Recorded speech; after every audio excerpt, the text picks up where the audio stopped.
You cannot say thank you like that. SP साहब, मैं अभी आपसे बात कर रही हूँ और आपने कैसे थैंक यू बोल के फोन कट कर दिया। सर फिर तरीका क्या, आप मुझे बता दीजिए। एक हाथ तो लगाइए कैमरा मैन को, बिल्कुल लगाए थी ना। कौन आग लगाया? कौन? नाच वाले। दोस्तों, एक बात तो तय है, जब जब किसी की कुर्सी का अहंकार बढ़ता है, जब जब सत्ता का मद बढ़ता है, तब तब उसके संकेत पहले से मिलने शुरू हो जाते हैं। कुछ ऐसा ही उत्तर प्रदेश में शुरू हो चुका है। नोएडा से लेकर के रायबरेली तक और रायबरेली से लेकर के गाजियाबाद, अफसरों के भीतर का जो जिल्ले इलाही है, वो आम जनता को, आम आवाम को, चाहे वो पत्रकार हों, चाहे नेता हों, चाहे विधायक हों, अपोजिशन के लोग हों, सबको वो अनारकली से ज्यादा कुछ समझता नहीं है। अगर उस अधिकारी के सामने आप समस्या पूछ दो, या फिर जिनके पास समस्या है, जो गरीब हैं, बेबस हैं, लाचार हैं, अगर उनकी समस्या कोई पूछने लगे तो उनको भी दुत्कारने लगते हैं, यानी कि पत्रकारों को भी भगाने लगते हैं। कुछ ऐसी ही 3-4 तस्वीरें आज मैं आपके सामने लेकर के आया हूं। ये तस्वीरें बताती हैं कि दरअसल उत्तर प्रदेश में किस तरीके से अधिकारियों का जंगल राज व्याप्त हो चुका है। जी, अधिकारियों का जंगल राज। और ये जब मैं कोट करते हुए कह रहा हूं तो इसका मतलब यह समझा जाना चाहिए कि क्या इस देश की जनता को, इस देश के पत्रकारों को, इस देश के विपक्षी नेताओं को किसी भी पीड़ित, शोषित, वंचित वर्ग के शख्स के साथ, लोगों के साथ खड़े होने का अधिकार नहीं है, उनसे सवाल पूछने का अधिकार नहीं है क्या? और अगर नहीं है तो उत्तर प्रदेश की योगी आदित्यनाथ की सरकार को भी यह बता देना चाहिए और केंद्र की नरेंद्र मोदी की सरकार को भी बता देना चाहिए। शुरुआत में इतनी बात मैंने इस वीडियो में इसलिए की क्योंकि अब जो मैं आपको दिखाने जा रहा हूं उसको देख करके आप भी गुस्से से भर उठेंगे। खबर रायबरेली से है। रायबरेली में एक गरीब किसान एक फर्जी लोन कांड में फंस जाता है। हालात ये हो चलते हैं कि उस शख्स की मौत हो जाती है उसी दबाव की वजह से, धमकियों की वजह से। जब पल्लवी पटेल उस परिवार के साथ, उस गमजदा लोगों के साथ उनका दुखड़ा बांटने जाती हैं और उसको न्याय दिलाने का भरोसा देने जाती हैं, तो कानून व्यवस्था की जिले की सर्वोच्च कुर्सी पर बैठे एक आईपीएस अधिकारी यानी कि पुलिस कप्तान से जब उन्होंने बात की, और क्या सलीका था वो आप अभी वीडियो में देखेंगे, जिसको कप्तान महोदय कह रहे हैं कि आप चिल्ला रही हैं, और उनकी पत्नी श्रीमती फूलमती जी ने, तो बात वही फिर निकल के आती है कि आवाम, विपक्ष के नेताओं को, जनता को, पत्रकारों को सरकार द्वारा पोषित ये अधिकारी जिन्होंने कसम खाई है आवाम की आवाज बनने की, वो उन्हें ही अनारकली बनाने पर आमादा हो चुके हैं। लेकिन जब पाला पल्लवी पटेल जैसे नेताओं से पड़ता है तो सारी की सारी हेकड़ी भी सेकंडों में निकल जाती है। एसपी साहब से पल्लवी पटेल बात करने लगी, फोन पर समस्या बताने लगी।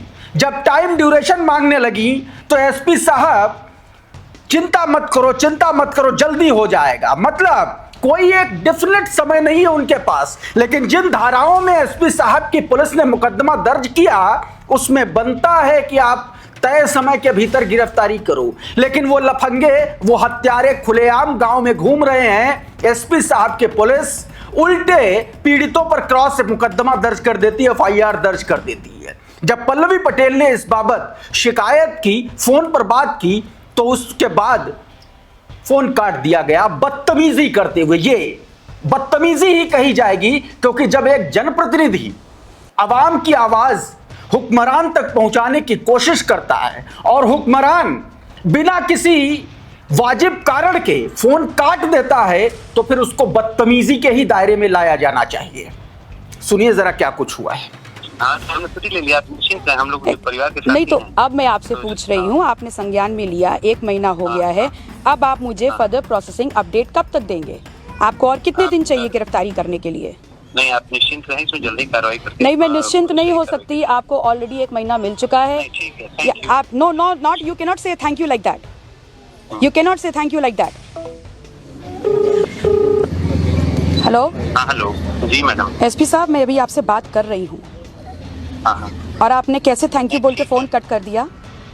नहीं, आप हमने अगर बात समाप्त होती तो मैं स्वयं आपसे कहती। नहीं, देखिए आप चिल्लाइएगा, गुस्सा करिएगा तो नहीं, मैं चिल्ला नहीं रही हूँ, मैं बिल्कुल नहीं चिल्ला रही हूँ, बात नहीं कर रही, मैं बिल्कुल नहीं चिल्ला रही हूँ, मैं आपसे नॉर्मल बात कर रही हूँ।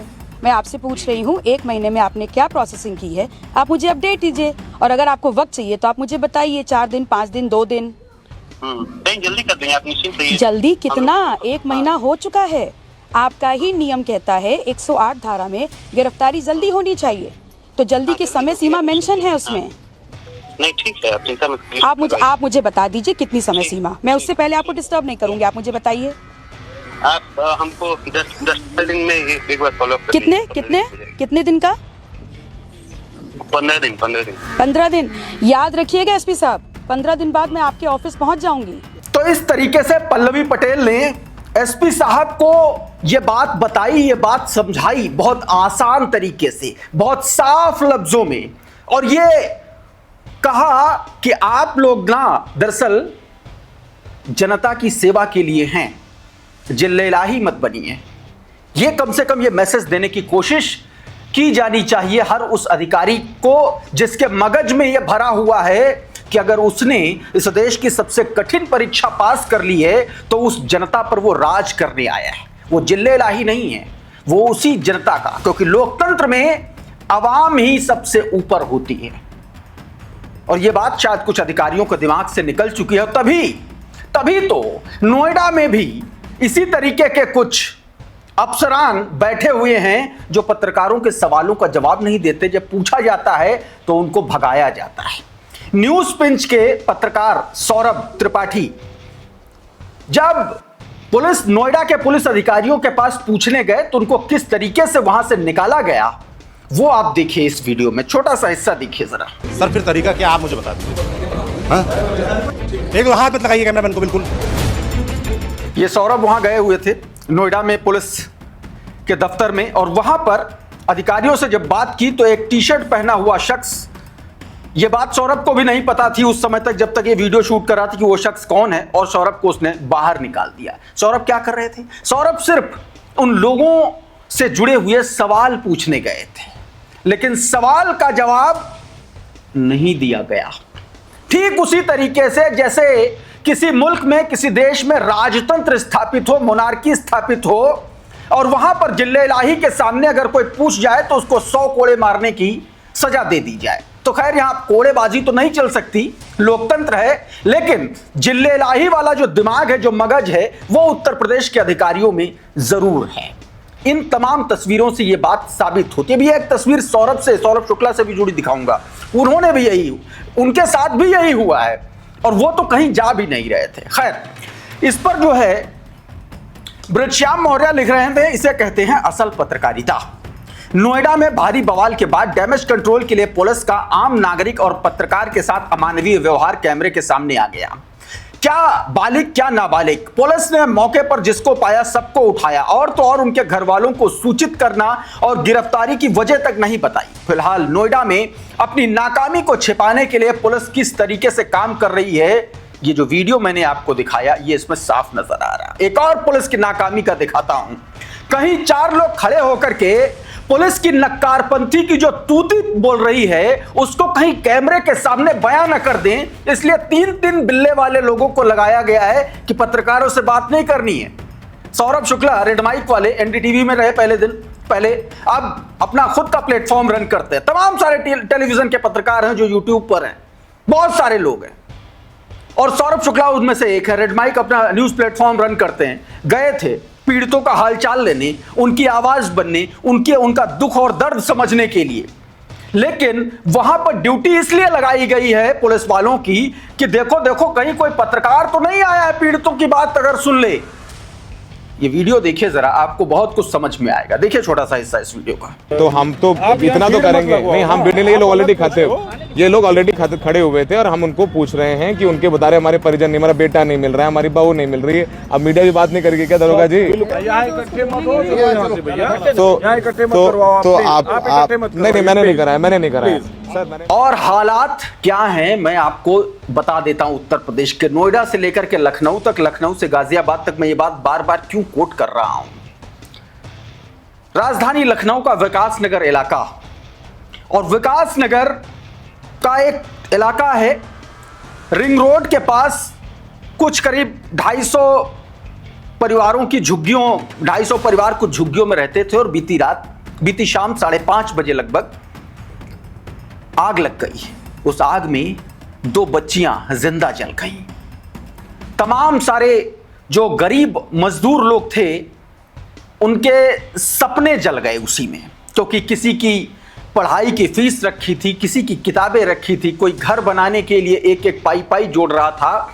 वो तमाम सारे लोग उसी में, उनका सारा सामान जल गया। लेकिन इसकी जिम्मेदारी कोई नहीं ले रहा है। तमाम लोग कह रहे हैं कि ये लोग महल वालों ने लगाया है, महल वालों ने लगाया है। अब आप सोचिए, आसपास बड़े घरों के लोग रहते हैं, आरोप है वहां पर लोगों के। तमाम सारी वीडियोस आपको सोशल मीडिया पर दिख जाएंगे। एक वीडियो जरा है, ये देखिए कि क्या कुछ इस पे लोग बता रहे, कह रहे हैं। सुनिए जरा पहले। खाली करा खाली कर दिया भाई, उसके बाद भैया लगाए थी ना। कौन आग लगाया? कौन? लाट वाले कहते खाली कर। यहाँ पंकरन खाली कर दिया, कह रहा उसके बाद कहीं गोली मार दिया भाई। पुलिस ने आग लगाई गई है। और नोएडा की ही तर्ज पर अब प्रोटेस्ट प्रयागराज में भी शुरू हो गए।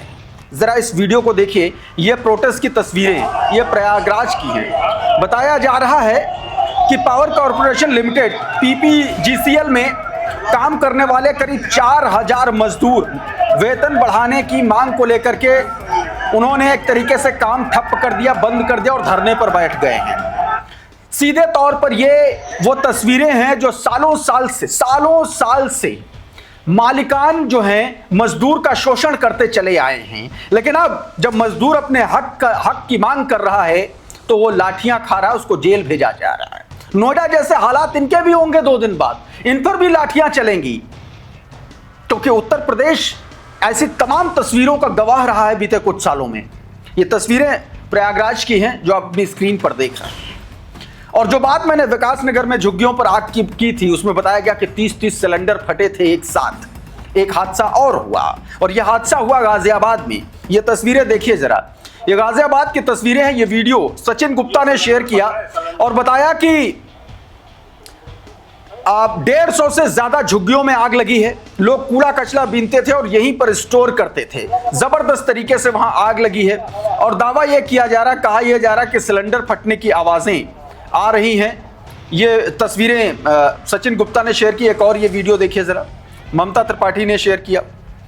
ये उसी गाजियाबाद की तस्वीरें हैं। ममता त्रिपाठी लिख रही हैं कि गाजियाबाद के इंदिरापुरम इलाके में कबाड़ के गोदाम में भीषण आग लगी है। कल लखनऊ के विकास नगर में झुग्गी झोपड़ी में भयंकर आग लगी थी। प्रत्यक्षदर्शियों के मुताबिक कुछ लोग अंदर ही थे। सरकार की तरफ से अभी तक कोई आधिकारिक पुष्टि नहीं आई है हताहतों के संबंध में। जब ये ट्वीट किया गया उस वक्त की ये जानकारी इसमें दी गई। गरीब मर रहा है, लाठियां खा रहा, जेल भेजा जा रहा है। लेकिन धर्म के नाम पर धंधा बना देने वाले चंद नफरती चिंटुओं को सरकार किस तरीके से पाल पोस रही है उसकी एक और आपको वानगी दिखा देता हूं। जरा इस तस्वीर को देखिए, इस खबर को देखिए। Bageshwar Dham gets government not to receive foreign fund. बताया यह गया है कि बागेश्वर धाम का जो ट्रस्ट है उसको विदेशी चंदा लेने के लिए एक तरीके से मान्यता दे दी है नरेंद्र मोदी की सरकार ने।